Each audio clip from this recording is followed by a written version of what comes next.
Welcome to a special edition of Faith Nation, focusing on the war in Ukraine. From our studio in Washington, I'm Jenna Browder. We begin our special on the Ukraine war with a look at a group that began in Myanmar with a mission to give help and hope to love people. The Free Burma Rangers is a faith-based group with more than 20 years of experience in global conflict zones. When a team from the Rangers traveled to Ukraine to bring medical and relief supplies to those on the front lines, CBN's Chuck Holton joined them on a night mission. Here is that story. The Free Burma Rangers focus in their native Myanmar, where founder Dave Eubank started the group in the 1990s.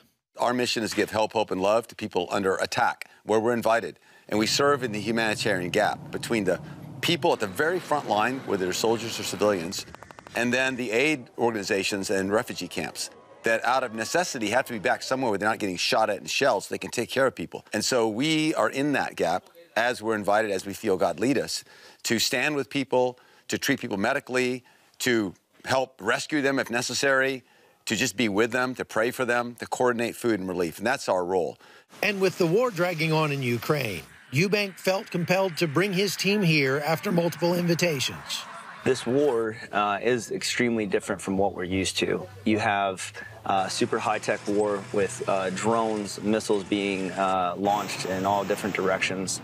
The lines have stabilized, not the face-to-face fighting. It's not the jungle war. It's not the desert war. On the front lines, the team consulted with military, police, and civilians to identify urgent needs. So there is no safe zones from this point on. We cannot guarantee you safety. I think the most important thing is coming in and not pushing whatever our own agenda is. Whatever we had in mind is to ask the Ukrainians, what is it that we can do to help you the most? As always, medical training is in high demand. I've created more direct pressure over. So they value anything and everything you can bring to the table.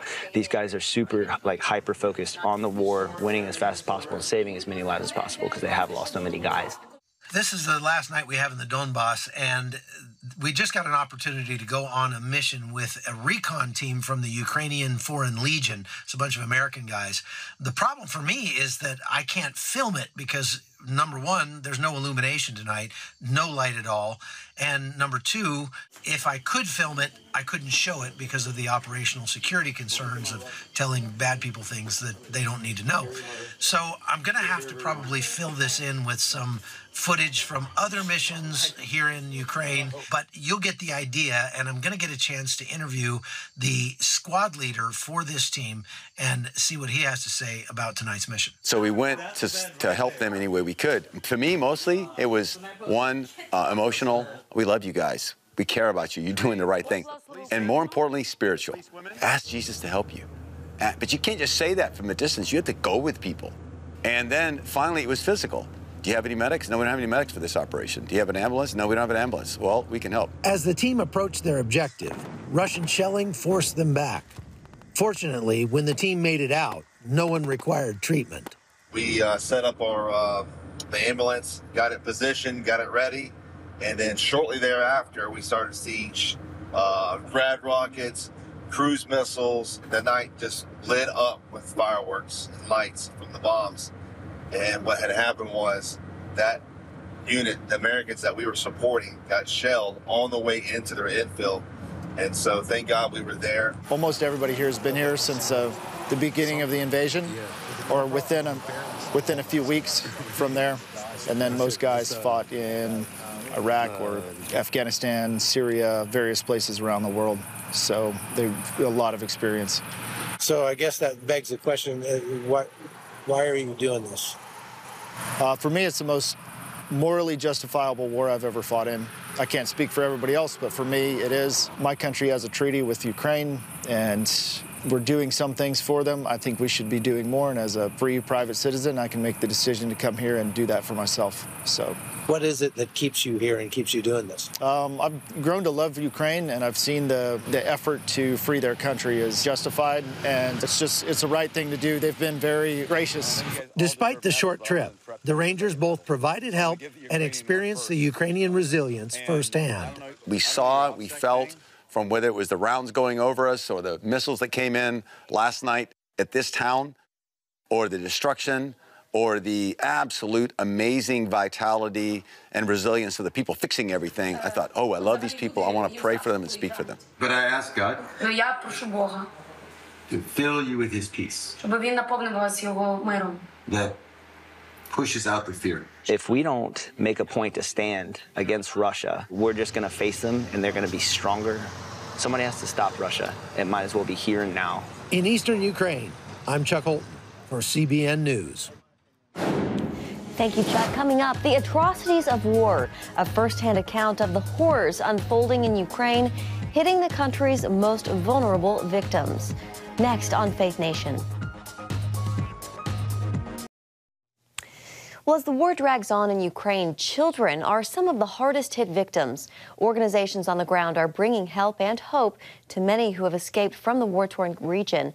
My co-anchor John Jessup and I spoke earlier this fall to the head of one such group helping the most vulnerable victims of the war. We're joined by Mykola Kuleba of Save Ukraine. Mykola, welcome. It's great to have you with us this evening. So to date, the Ukrainian government has verified more than 20,000 children illegally transferred from Ukraine to Russia, but that figure is estimated to be closer to 3 million. Talk about the impact this is having on children and their families.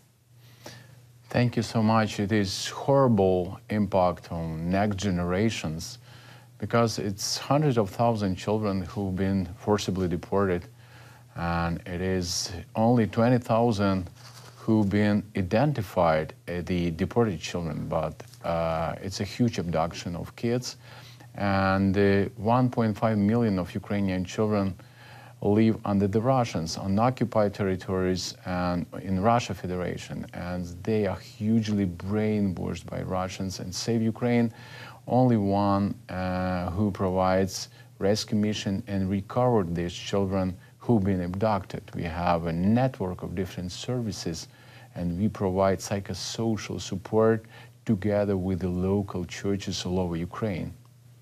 Mykola, you talked about abductions. We know brainwashing, and we've heard of cases of abuse. Save Ukraine has been around since 2014, and your volunteers are risking their lives to help provide humanitarian aid and relief and rescue for young kids. Per the Geneva Convention, what Russia is doing is considered a war crime and considered genocide. So why aren't we seeing more forceful action, more vocal opposition from the global community? We have to wake up. It is our call to all nations, to all civilized world, to wake up and to define this abduction as genocide, because it is a massive indoctrination of Ukrainian children, because the main goal of Putin is to destroy Ukrainian identity, is to take these kids to Russia, re-educate them, and instill hatred towards Ukraine. They want to use our kids as a weapon against Russia. And we have now thousands of Russian soldiers who died on battlefields. And these young adults have been school children on occupied territories 8 and 9 years ago. And after invasion, they have been brainwashed, and Russia used them as a weapon against Ukraine. You're partnering with other groups too, like NGOs and churches, to provide support for these families and their and kids. Can you talk specifically about your partnership with CityServe to offer support for trauma recovery? CityServe is our strong partner, and we are building church-based services all over Ukraine together with the local churches, with the local government. It is child care and family services, and first big center was opened suburb Kiev in Bucha area, where we provide different services, especially for kids who've been abducted, and we return them for children from combat zones, because every day we evacuate kids from combat zones, and they have huge trauma. And in this family center, we provide trauma therapy, especially for children with disabilities, for orphans. That's why our partnership is so important for future of these kids, and we want increase our capacity. That's why we need your strong support, and please help Ukraine, help Ukrainian children, pray for Ukraine and Ukrainian children. Mykola, we just have about 30 seconds left. So how can the global church, beyond praying, help in the ongoing war? What can people do? Yeah, first of all, to pray for our kids, because it is millions of Ukrainian children who need your support. And thank you so much. My heart is full of gratitude for all American people who helping us, for praying for us. And we have to be strong. Please don't give up and be with us. Mykola, thank you so much. We are out of time. Mykola Kuleba with Save Ukraine, thank you for being with us. And if you have an opportunity to check out his Twitter, you'll see some very emotional and moving reunifications with families. Thank you so much, Mykola. A direct bomb hit leads to a brush with death. When Faith Nation returns, we speak with the Fox News war correspondent who almost lost his life in Ukraine.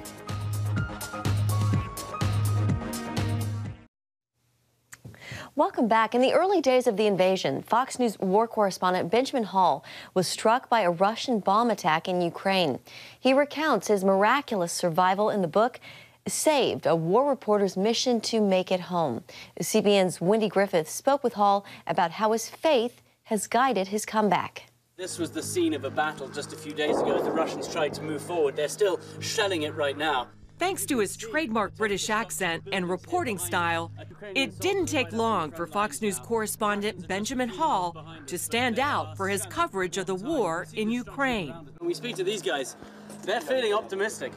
But on March 14th, 2022, Hall became the story as he and his crew fell under Russian attack on the outskirts of Kyiv. We slowed down at a checkpoint, an abandoned checkpoint. As the car slowed down, out of nowhere came that first bomb, came whistling out of the sky, landed about 30 feet in front of us. Quickly, we knew we had to move, and there was a shout to reverse the car to get back. But then a few seconds later, the second bomb landed, and that landed just next to the car. It blacked me out. I was as close to death as I think you can be, in a total silent blackness. And into that blackness came my daughter, my 7-year-old daughter, Honor. And she was right in front of me, as clearly as anything. She said to me, "Daddy, you've got to get out of the car." And my eyes opened. I was brought quickly back into the world, and I took grabbed my way towards the door of the car. And just after I had gotten out of the car, the third bomb hit the car itself. And that one threw me away, and I was out for a little bit. When Ben regained consciousness, he saw the serious nature of his injuries. I'm on fire. My right leg is gone. My left foot's gone, mostly gone. And I'm putting the flames out. I'm rolling around. I'm trying to stop the fire. No one knew where we were. No one knew we'd been hit. And there was no cell phone reception. And that was the moment there where you have to pray. You have to think, what am I going to do? Then a car with Ukrainian special forces drove past. It didn't see us the first time, but it got lost down the road and it came back. I woke up soon after that in a hospital inside Kyiv, a small Ukrainian hospital. But then I knew I wasn't saved either because there was no way out of the city. And then began this incredible evacuation led by Save Our Allies, who managed to get me out on the Polish Prime Minister's train. In addition to his right leg and left foot, Hall also lost an eye and severely damaged a hand. Even worse, his longtime friend and cameraman, Pierre Zakchevsky, and Ukrainian producer Sasha Kushnova did not survive. Clinging to life, Hall had to endure a 10-hour train ride and cross the border to Poland. We'd managed to break through the roadblocks to get there, break through the curfews. People were checking my wounds to see if I was really injured or if we were a Russian hit squad coming in. And that was another point where I just had to pray. And it was when I got to the Polish border 10 hours later, through incredible agony, that there was a US Black Hawk waiting. And as I rose up into the sky, then that was the time that I knew that survival was over and recovery was beginning. Tell us about the recovery, though, because that was hard. Yes, and the recovery continues to this day. Every day I'm at physio. I see doctors most days. There's still a lot of work to be done. But I was first taken to Landstuhl in Germany, biggest US base outside, a hospital outside. and where all the injured from Afghanistan and Iraq had been treated with very similar wounds to mine, called polytrauma. In his new book, Saved, A War Reporter's Mission to Make It Home, Hall writes that he had to keep fighting, not just for himself, but for his wife and 3 young daughters. I didn't want my daughters to come and see me straight away. I didn't want them to see me so badly injured, unable to move. That's what drove my recovery, knowing that instead of them coming to see me, I would get better as fast as I could and as well as I could every single day. And so every day I woke up and the plan was to do more than I did the day before. What was it like when your daughters first saw their daddy after this? Oh, I mean, it was this, but I was quite nervous because I had spoken to other people, veterans who'd had similar accidents as I had similar limb loss, whose children were very afraid of them when they first saw them. But when I walked in that door and I knew they were waiting inside, I didn't quite know what it would be like. And then that one moment as they just all ran up and grabbed hold of me, my Honor, my eldest, wouldn't let go. And there was just this moment where she wouldn't let go of me. You're back, you're back, you're back. And we all cried. And it was just, that's what I had worked so hard to do. They were what saved me as well, was getting home. So that moment was one of just total joy, real joy. And your wife has been such a support through all of this. Oh, everything.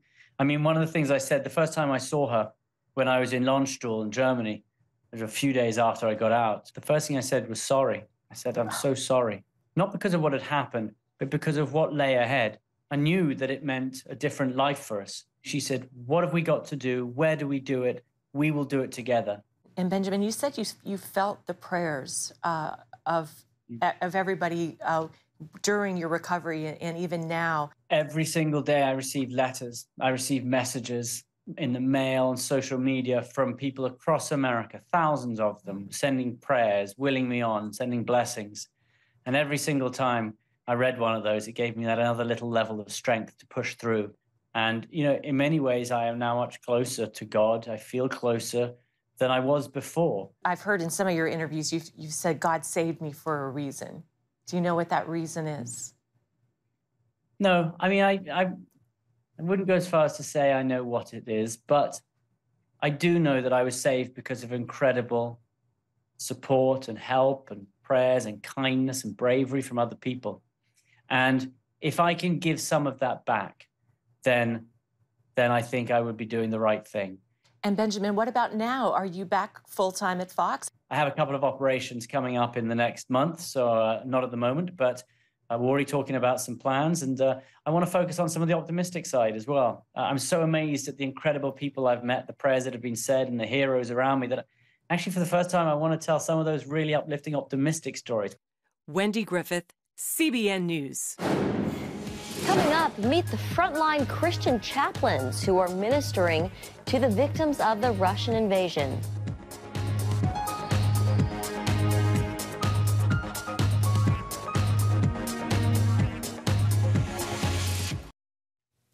Finally tonight, with casualties in the hundreds of thousands in the Ukraine war, many of the injured bear not only physical and visible wounds, but also unseen emotional pain too. Ukrainian chaplains offer spiritual healing to those wounds. CBN contributor Chuck Holton reports on the growing demand for these caregivers for the soul.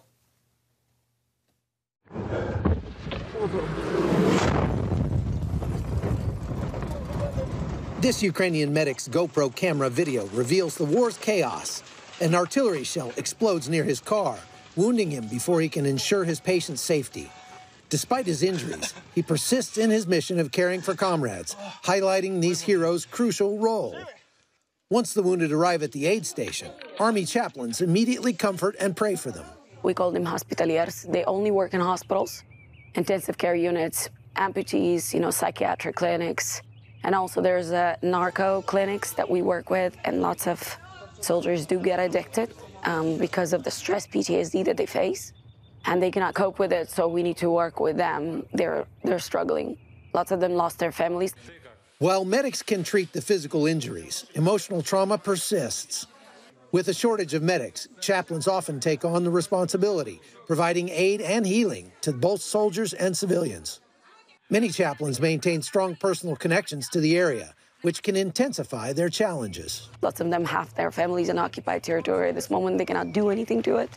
So we have problems. The chaplains I work with, they go front lines. We go all the way across the front line. In my team, we've got 2 women, both of us mothers of 5. Christian Hickey, an American Green Beret and ex-police officer, relocated to Ukraine last year, committed to helping these chaplains. Chaplaincy is not something that's been around at all in Ukraine. It was just officially established in 2022 after the war started. It had unofficially started in 2014. But now I sit on a board where I can actually have direct insight in and give great advice on how the chaplaincy corps should work and help train those chaplains so they can go out and help soldiers who are seeking answers, who are looking for something, and this reveal Christ to them right there in the trenches. Chaplains recognize the critical nature of their mission. If a soldier is conscious, then we talk to them. We hold their hands. We try to take their attention away from their wounds. Medics like us because they like to work with chaplains because we stabilize them.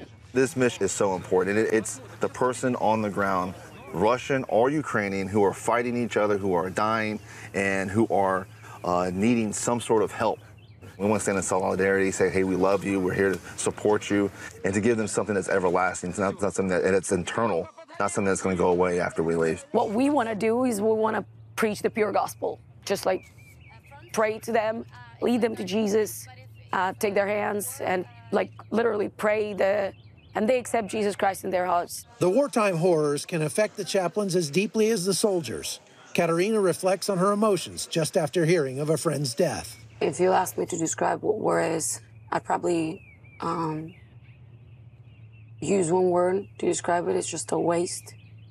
It's just a waste of money, resources, a waste of lives, waste of where sometimes we run out of strength. There's just a waste of a whole country, and it's absolutely pointless. Absolutely pointless. At the end, nobody wins. Chuck Holton, CBN News, Ukraine. Thank you, Chuck. And that's going to do it for Faith Nation this evening. Thank you so much for joining us. Have a great night, and we'll see you tomorrow.